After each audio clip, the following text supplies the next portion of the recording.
आंदोलन में है, लगातार आंदोलन में है, काम प्रभावित है।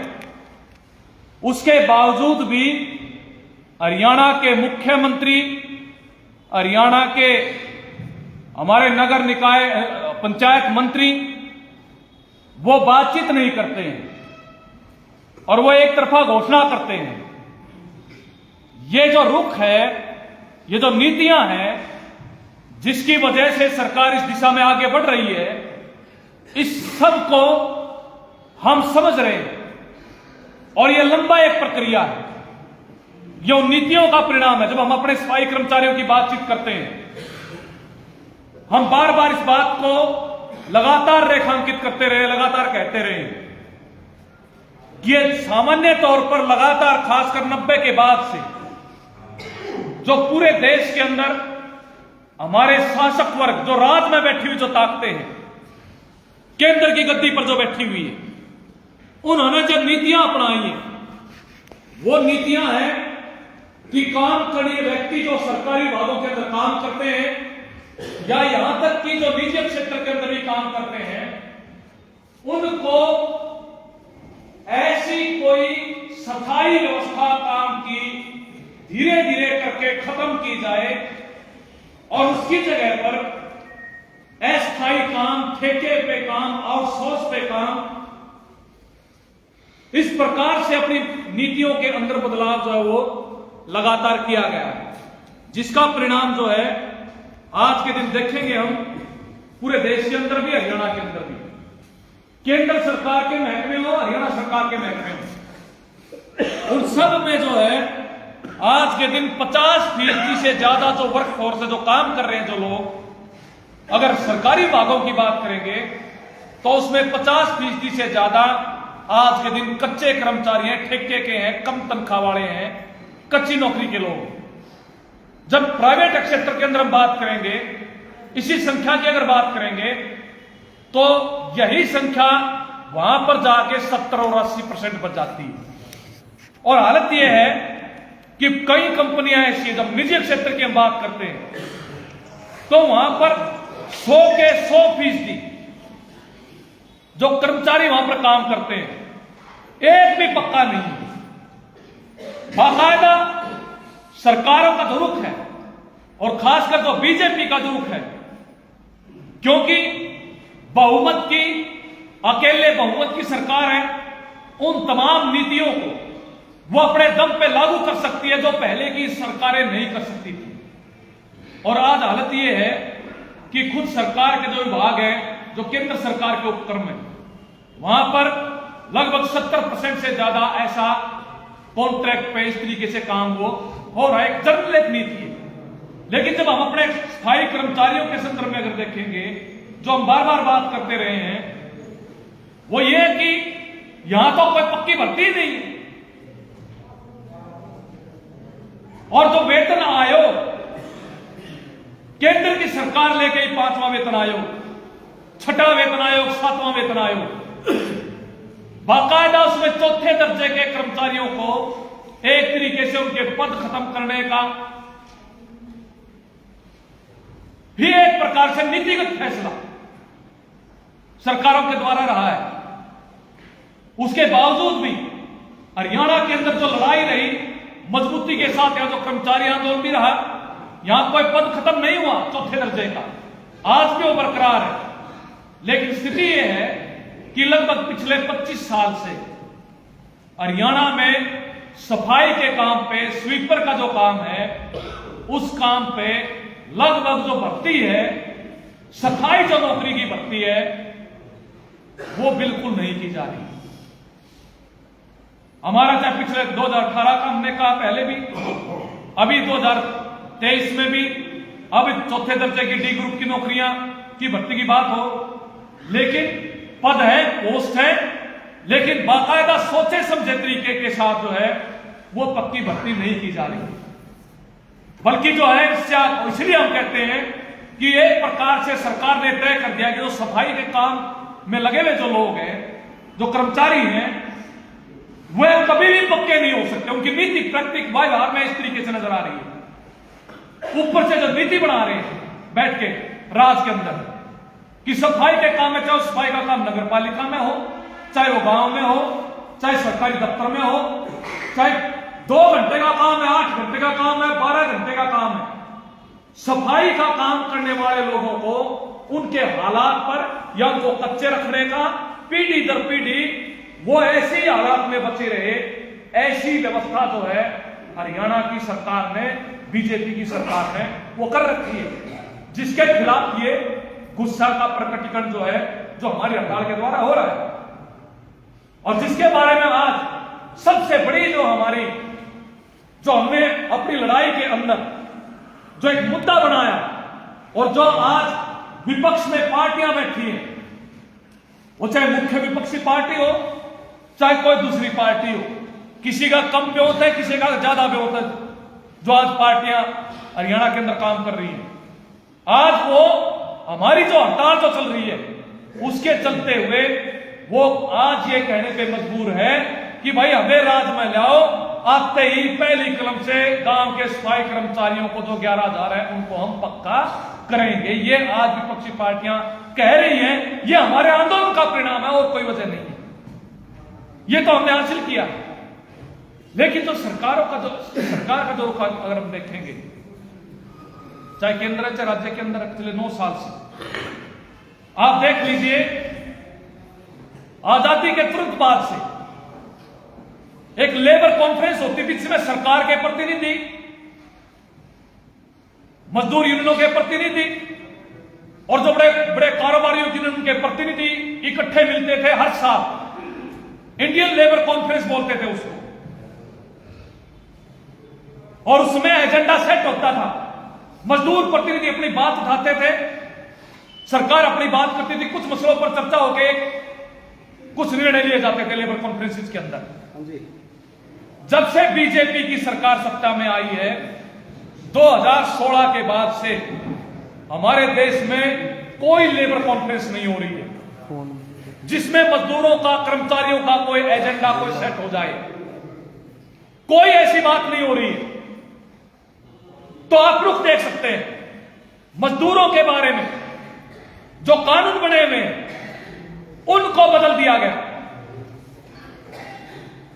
प्राइवेट क्षेत्र के अंदर जो 4 लेबर कोड जो सरकार लेके आई, हम सबके सामने हम चर्चा करते हैं उसकी, कि अभी तक जो कानून थे, जिन कानूनों के अंदर स्थायी नौकरी का, ईएसआई का, पीएफ का, कोई किसी के साथ किसी प्रकार का दुर्व्यवहार कर दे, इस बात को लेके आप कोर्ट में भी जा सकते थे, इंडिविजुअल मजदूर कर्मचारी भी अपनी लड़ाई लड़ सकता था। लेकिन 4 लेबर कोड जो सरकार पास जिसने किया संसद के अंदर बीजेपी ने, उनमें हालात कैसे कर दी, फिक्स्ड एम्प्लॉयमेंट होगा, मतलब एक नियत अवधि का रोजगार होगा, तो कंपनी के मालिक के ऊपर है, कोई कंपनी सरकारी भी है, वो प्राइवेट है, कभी भी इसको निकाल सकते। इवन की ये साइट है, अगर मजदूर चाहेगा तो मालिक मिलकर चाहेंगे तो लग जाएगा, ऐसी स्थिति है। पक्का रखने की जरूरत ही नहीं है, यहां तक कि आप हड़ताल नहीं कर सकते, आंदोलन नहीं कर सकते, हड़ताल गैर कानूनी है, घोषित कर देंगे, और आप यूनियन बनाने का अधिकार नहीं है। तो यह नीति है सरकार, बाकायदा उन कानूनों को ही पलट दिया गया जिन कानूनों को के दम पे हम कोर्ट में जाके अपना ये हासिल कर सकते थे, अपना हक को हासिल कर सकते, उसे खत्म कर दिया। यह अलग बात है कि लगातार आंदोलन के चलते हुए अभी उसको लागू नहीं कर रही सरकार नीचे के स्तर पर, लेकिन पारित तो कर चुकी है। तो नीतियों में बदलाव है, और हालात यह है कि आप जो है आंदोलन करते हैं, आप पे फाइन लगेगा, आपके आंदोलन का कोई समर्थन करता है उस पर भी फाइन लगेगा, उसको भी जेल हो सकती है। इस प्रकार से कानूनों के अंदर बदलाव किया जा रहा है देश विदेश के पूंजीपतियों के हित में। जो ये आजादी के बाद जो हमारे यहां पर सार्वजनिक क्षेत्र खड़ा हुआ, सरकारी क्षेत्र खड़ा हुआ, जिसके चलते वो केवल ऐसा नहीं था, जब हम सरकारी सार्वजनिक कहते हैं तो हमारे जनता की खून पसीने की कमाई से, उनके टैक्स से इकट्ठे हुए पैसे से खड़ा किया गया है सरकारी विभाग, सरकारी ढांचा, सरकारी क्षेत्र, सार्वजनिक क्षेत्र। ये सही बात है कि वो उसने एक बड़े पैमाने पर रोजगार दिया, लोगों को रोजगार मिला, बेहतर जीवन हुआ, उसमें आरक्षण की व्यवस्था भी हुई। लेकिन आज अगर देखेंगे, खासकर 80 के बाद से और खासकर बीजेपी जब से राज के अंदर आई है, उस सबको पलटा जा रहा है, उस सारे सिस्टम को बड़े बड़े कारोबारियों के हवाले किया जा रहा है। इससे जो है ना केवल नौकरियां खत्म होंगी पक्की, ना केवल नौकरियां खत्म हो रही है पक्की, बल्कि जनता को जो रोजगार मिल सकता था, हमारी भावी पीढ़ियों को, या उनको जो सुविधाएं मिल सकती थी, आज वो सुविधाएं जो है एक एक करके वो खत्म हो रही है। अब आप देख लीजिए, रेलवे की हालत आप देख सकते हैं, बड़े पैमाने पर कोविड के बाद बहाना बना के बहुत सारी ट्रेन को बंद कर दिया गया है, ट्रेन नहीं चल रही है। रोडवेज का निजीकरण है, लोगों को अपने हिसाब से आप खरीदो, आप अपने हिसाब से आप जियो। शिक्षा व्यवस्था के अंदर आप नई शिक्षा नीति देखोगे, 2020 ले आए, पढ़ेगा वो जिसके जेब में पैसा है। सरकारी स्कूलों को ताला लगाओ, सरकारी कॉलेज को ताला लगाओ। अभी 2 दिन पहले ही हमें जानकारी मिली, हरियाणा में जितने एडीटी कॉलेज है, एक गवर्नमेंट कॉलेज, एक एडीटी कॉलेज बोलते हैं, आपके यहाँ बहुत सारी जगह पे हो गए, वो भी सरकारी जैसे ही है, फीस कम है। सरकार ने फैसला कर दिया कि उनका स्टाफ को सरकार को सरकारी बना लेगी, लेकिन कॉलेज हो जाएंगे प्राइवेट। जो स्टाफ पास करता है उनको तो उनका तो अधिग्रहण कर लेगी सरकार, लेकिन वह कॉलेज हो जाएंगे प्राइवेट, और कॉलेज प्राइवेट हो गए तो आप फीस देख सकते हैं। आज कॉलेज में मान लो कैथल के आ रहे, आज एसडी कॉलेज में पढ़ता है, ऊपर पानीपत का बंदा आ रही कॉलेज में पढ़ता है, यहाँ उतना का कोई बंदा है हमारे परिवारों से, कोई यहाँ आके जो है वैस कॉलेज में, ब्राह्मण कॉलेज में पढ़ता है। ये सारे कॉलेज प्राइवेट होने जा रहे हैं। तो पढ़ाई जो है वो बर्बादी की तरफ है। एक बड़े हिस्से को अनपढ़ता में रखने की जो नीतियां वो तैयार की गई। अभी बिजली का निजीकरण किया जा रहा, बहुत बड़े पैमाने पर इसका काफी विरोध हुआ। जब किसान आंदोलन चला तब भी उसका काफी बड़े पैमाने पर विरोध था कि इसको वापस लिया जाए। और हालत क्या है, सरकार ने अभी तक उसको पारित तो नहीं करवा पाई, लेकिन अब आप देख रहे होंगे कई जिलों के अंदर स्मार्ट मीटर के नाम से मीटर लगाने की प्रक्रिया शुरू हो गई है। जो हम पहले आपके बीच में कहते थे कि ये जो सरकार है धीरे धीरे करके उसका निजीकरण कर रही है, और स्मार्ट मीटर का अर्थ है कि जैसे स्मार्टफोन है, आपके फोन में अगर पैसा है तो आप बात कर सकते हैं, और आपके फोन में पैसा नहीं है तो आपके ना फोन आ सकता ना जा सकता। बिजली का भी ऐसे होने जा रहा है, स्मार्ट मीटर लगेंगे, उसमें कार्ड डलेगा, उस कार्ड में जब तक पैसा रहेगा तब तक आपके घर में बिजली जलेगी, जब वो पैसा खत्म हो जाएगा तो आपके घर की बिजली गुल। और आप देखोगे बड़े पैमाने पर जो है बिजली के बिल बढ़ाए जा रहे, पता भी नहीं लग रहा है किस वजह से बढ़ रहे हैं। तो बिजली का निजीकरण करो, पढ़ाई का निजीकरण करो, सरकारी विभागों को आप बेच दो, आप लोगों को पक्के ना रखो। तो ये एक सरकार का रुख है। और जो हम लड़ेंगे, जब हम संघर्ष करेंगे तो फिर बात करने की जरूरत नहीं है। लंबा चलावा आंदोलन, विशेषकर जो बीजेपी का हरियाणा के अंदर हम देख रहे हैं, ठीक है लड़ेंगे, खींचो, महीना 2 महीना 3 महीना लगातार हम देख रहे हैं पिछले लंबे समय से, जैसे तानाशाह होते हैं कि भाई हमारे हाथ में सब कुछ, राजा है, राजा जो फैसला कर दिया, एक तरफा घोषणा कर दी और ना करी, आप लड़ते रहो। पिछले दिनों 4 महीने आंगनबाड़ी का आंदोलन चला, चलो ठीक है, बच्चे मरे वो मरे, आशाओं का आंदोलन चला 2.5 महीने तक, 46 दिन तो बात की, यह हालत हुई। अभी हमारा आंदोलन चल रहा है, कोई नाजायज मांग नहीं है, बिल्कुल जायज मांग है, शांतिपूर्वक आंदोलन है। उसके बावजूद भी एक तरफा घोषणा कर दी। 19 के बाद महंगाई कितनी बढ़ गई, आप बात नहीं करोगे। कितने महकमे, रोडवेज का महकमा जब बेचना सरकार ने शुरू किया, कितना बड़ा आंदोलन चला, लंबा आंदोलन चला, मुकदमे सरकार ने दर्ज किए, जनता इकट्ठी हुई। ये 18 के बाद की मैं आपके घटनाक्रम आपको बता रहा हूं, आपको याद भी होगा। लेकिन सरकार ने एक समझौता भी इसलिए लागू नहीं किया। नगर पालिका कर्मचारियों का आंदोलन है, पिछले साल कितना बड़ा आंदोलन था, समझौता हो गया कि कुछ लोगों को जो पहले से अब जो पोस्ट खाली थी उसके गेस्ट लगे हुए उनको आप पक्की नौकरी पर करेंगे। समझौता के लिए लागू नहीं किया।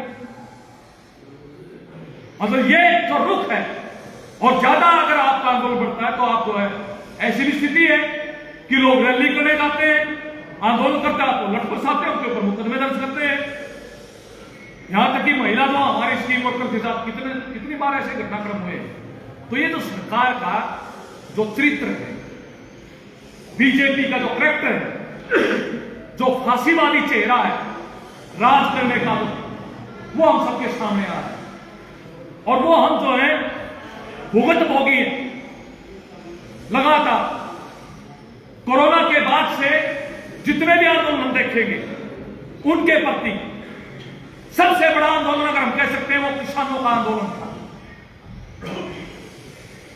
कोरोना के बाद अगर देखेंगे 13 महीने आंदोलन चला। किस बात को लेके?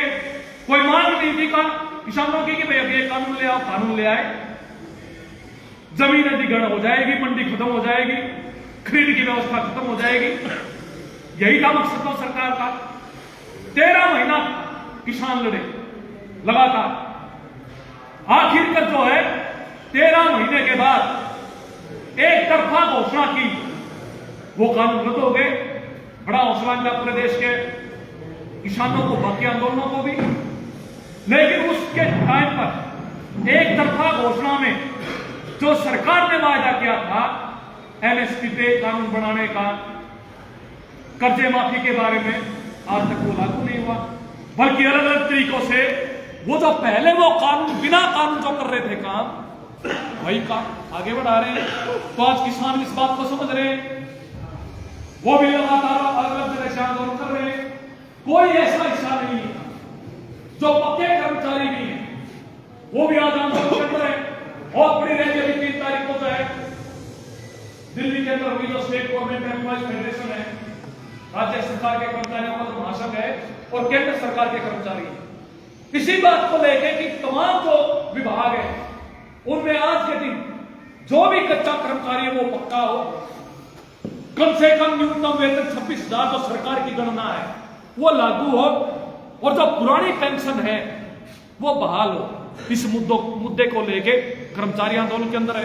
तो वातावरण अगर देखेंगे, सरकार एक ही डंडे से हम सबको अलग अलग हिस्सों को वो पीट रही है।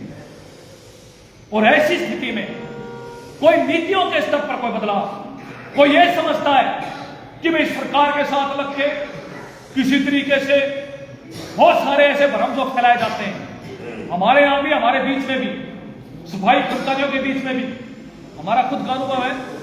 कई सारे जिलों के अंदर ये भ्रम फैला ले, भाई सरकार से मिल लो, सरकार से वो कर ले, उनकी सरकारी यूनियन में शामिल हो जाओ, कुछ मिल जाएगा। लेकिन नीतियां तो वही है। जब तक नीतियों में बदलाव नहीं होगा, पीछे से आवाज आ रही है, बोलने ना, नीतियों के अंदर जब तक बदलाव नहीं होगा तब तक जो है ऐसी स्थिति नहीं बन सकती। इसलिए वो यूनियन कल रखो की जो बीएमएस की यूनियन, जो सरकारी यूनियन है, वो आंदोलन में रही 42 दिन तक हड़ताल में। क्या उनको क्या अभी भी कई सारी ऐसी यूनियन है, क्या कोई राहत किसी को मिल गई? नहीं मिल सकती। राहत उसी को मिल सकती है जो लड़ेगा, लगातार लड़ेगा, संघर्ष करेगा। तो कुछ सरकार दे देती है, उसमें भी नीतियों में जब तक बदलाव जो है नहीं करेगी, वो पॉलिसी जो सरकार का व्यवहार है वो नहीं बदलेगा, तब तक स्थिति नहीं बदल सकती। इसलिए जो है आज के दिन पूरे देश के स्तर पर जो माहौल है, 2024 का जो इलेक्शन है, हम इस बात को जानते हैं, हमारी लड़ाई भी इसी दिशा में है, इसी बात के लिए है कि चुनाव है, जो सत्ताधारी पार्टी है वो भी इस बारे में बात करें, जो विपक्षी पार्टी है वो भी इस बारे में बात करें कि उनका हमारे प्रति क्या रुख होने जा रहा है। वो पक्का करेंगे, नहीं करेंगे, इस बात पे वो तय करें आज के दिन ये लड़ाई। और यही लड़ाई आज पूरे देश के मजदूर और कर्मचारी और यहां तक कि किसान आंदोलन के सामने भी बड़े पैमाने पर जो है किसानों की बेदखली हो रही है। उनकी जमीन जो है, जो 1 किले 2 किला किसानों को बेजमीने परिवारों में शामिल हो रहा है बहुत बड़े पैमाने पर। जब किसान आंदोलन चल रहा था, किसान मजदूर एकता के बहुत बड़े पैमाने पर नारे लगे, क्योंकि जब किसान वहां दिल्ली जा रहे थे तब तो किसान आंदोलन का नारा दे रहे थे, किसान एकता जिंदाबाद।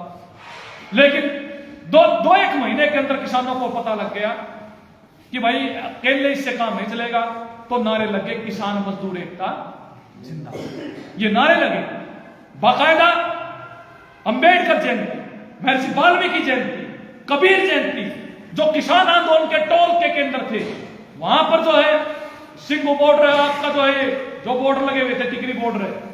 जब भी ऐसे हमारे जो है नायकों के वो आते, तो वो इकट्ठे किसान मजदूर एकता का उसके नेतृत्व में वहां पर वो लगते, वो प्रोग्राम होते, नानक जयंती वही मनाई गई। तो ये क्यों हुआ? ये इसलिए हुआ कि किसान आंदोलन ने अपने अनुभव से देखा कि अकेले किसानों से इस सरकार को नहीं झुकाया जा सकता। ये किसान बुनियादी तौर पर सरकार जो है ये बीजेपी की, ये कारपोरेट की सरकार है, उनके पक्ष की सरकार है। इसका मुकाबला करना है तो किसान और मजदूरों को इकट्ठा होकर लड़ना पड़ेगा। ये बात, ये उसका निचोड़ था। और धीरे धीरे करके उस निचोड़ से आज इस स्थिति में पहुंचे कि 24 अगस्त को पूरे देश के जो किसान संगठन है, संयुक्त किसान मोर्चा और जितने भी हमारे ट्रेड यूनियन हैं, उन्होंने साझा कन्वेंशन की दिल्ली के अंदर, और उसमें फैसला लिया कि भाई पहली बात है, इस देश को बचाना है। यहां लोकतंत्र पे हमला है, यहां संविधान पे हमला है, यहां अधिकारों पर हमला है, रोजी रोटी पे हमला है, पक्की नौकरी पे हमला है, पढ़ाई पे हमला है, कानून व्यवस्था की हालत खराब है। तो ये तो ऐसी एक सत्ता निरंकुश फांसीवादी, जिसमें कोई बोल नहीं सकता, कोई बोलेगा तो उसको जेल में डालो। अभी भी बड़े पैमाने पर लोग जेल के अंदर पड़े हुए हैं, 6 साल 8 साल हो गए हैं, कोई सरकार आरोप तय नहीं कर पा रही है, पुलिस, लेकिन जेल में पड़े हैं। तो ऐसी भी स्थिति है। इसलिए जो है सबसे पहली जरूरत है कि बीजेपी को सत्ता से बेदखल किया जाए। ये किसान और मजदूरों ने इकट्ठे मिलकर तय किया, और ये बेदखल वैसे नहीं होंगे, इनके पास बहुत सारे हथियार हैं। तरीका यही है कि किसान मजदूरों की एकता बने, संघर्षों से एकता बनेगी। इस सरकार से भी कुछ हासिल किया जा सकता है तो तभी किया जा सकता है। इसलिए क्या हुआ कि देश के तमाम राजधानियों में किसान और मजदूर पड़ाव लगाएंगे इकट्ठे। किसान संयुक्त किसान मोर्चा ने घोषणा की, हम भी महापड़ाव करेंगे देश की राजधानियों के अंदर। ट्रेड यूनियनों ने भी कहा हम भी महापड़ाव होंगे, इकट्ठा महापड़ाव चलेगा। तो पूरे देश के अंदर 26 से 28 तारीख तक के कार्यक्रम दिए गए। हरियाणा में भी हमारी जो है मीटिंगें हुई, और ये हरियाणा में चंडीगढ़ की बजाय, क्योंकि चंडीगढ़ में तो बहुत ज्यादा ऐसी दूर जगह दे रखी धरने प्रदर्शनों के लिए, वहां कोई दूर दूर तक आदमी नहीं है, इसलिए तो हम आमतौर पर पंचकुला में इकट्ठा होते हैं। तो हमने यहाँ तय किया कि भाई पंचकुला में पड़ाव लगेगा 5 सेक्टर के अंदर। तो सवाल यह है कि ये केवल इतना भर नहीं है कि कुछ लोगों का इकट्ठा, किसान जाएंगे महापड़ाव में, मजदूर भी जाएंगे महापड़ाव में। इसका एक नोटिस जो है, इसका पूरा एक अभियान नीचे के स्तर पर, और लोग इसको देखेंगे कि आज किसान और मजदूर उठ खड़े हुए हैं, सरकार की नीतियों पर इसका प्रभाव पड़ेगा।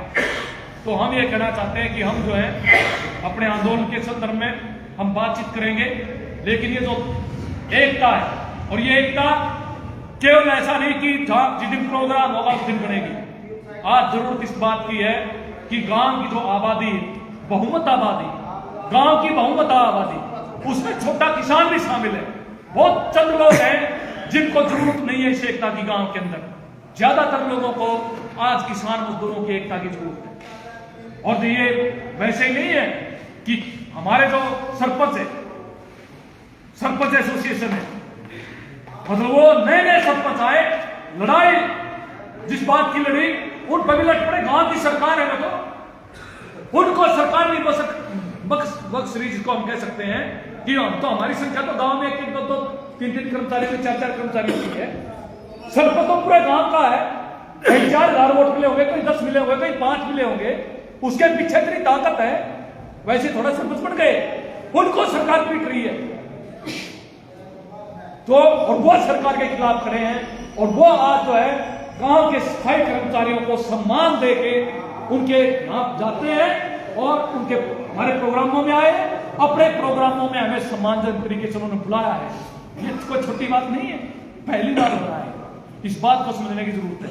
और साथियों, ये वातावरण बनाते हुए निश्चित तौर पर हम लड़ाई लड़ेंगे और निश्चित तौर पर जो हमने अपनी बुनियाद जो डाली है और जो हमारा हक है और जो ना केवल हमारे हरियाणा के 11,000 सफाई कर्मचारी का मामला है, मामला यह है कि सफाई के काम में लगे हुए जो आज जितने भी कच्चे कर्मचारी हैं या आज अनुपात के आधार पर जितने अनुपात के आधार पर नए सफाई कर्मचारी लग सकते हैं, कितने ऐसे रोजगार के अवसर खुल सकते हैं, यह मुद्दा एक प्रमुख मुद्दा हमारे इस पूरे अभियान के अंदर। और ये जो हमारे बच्चों से पढ़ाई जो छीनी जा रही है, हमारे घरों से बिजली खत्म होने जा रही है, ऐसी स्थिति पैदा कर देंगे। नौकरियां सरकारी खत्म करने की तैयारी जो पूरा तौर पर जो किया जा रहा है, पक्की नौकरियां, आरक्षण जो है अपने आप खत्म होने जा रहा है, हमारे संविधान को खत्म करने की तैयारी है बीजेपी के द्वारा। बेशक नई संसद का उद्घाटन हो गया हो, लेकिन उस संसद के अंदर जिस दिन से उसका उद्घाटन हुआ उसमें दोबारा आपके बीच में बात नहीं करना चाहता। किसी प्रकार का सामाजिक न्याय का, जिसमें महिलाओं के लिए, दलितों के लिए, गरीब आबादी के लिए, मजदूर किसानों के लिए कोई जगह नहीं है इस सरकार के सामने। तो इसलिए जरूरत इस बात की है कि हम इस एकता को हम बढ़ाएं। जो सबसे सक्रिय हैं, जो सबसे जागरूक हैं, जो आंदोलन में हैं, वो सबसे ज्यादा इस बात को समझ सकते हैं। इसलिए इन्हीं बातों के साथ और लंबी बातचीत आपके बीच में मैं नहीं करूंगा और भी वक्त आपके बीच में बोलेंगे। तो हम जो है आने वाले दिनों में ये जो तानाशाही जो सरकार, जो फांसीवादी जो सरकार है, जो संविधान विरोधी है, जो हमें कच्चा रखना चाहती है, जो डंडे बरसाती है, इसके खिलाफ एक वातावरण बनाएंगे और अपना जो पक्के होने का, जो 26,000 न्यूनतम वेतन जो पाने का वो सपना भी आप साकार करेंगे। और स्थानीय स्तर पर एक बड़ी लामबंदी मजदूरों किसानों के बीच में, उसमें भी हम कड़ी का काम करते हुए 26 से 28 के प्रोग्राम को भी हम सफल बनाएंगे और आगे जो भी आंदोलन के आह्वान आएंगे हम उसमें मजबूती के साथ लड़ेंगे। आपने मेरी बातचीत सुनी, इसके लिए आपका बहुत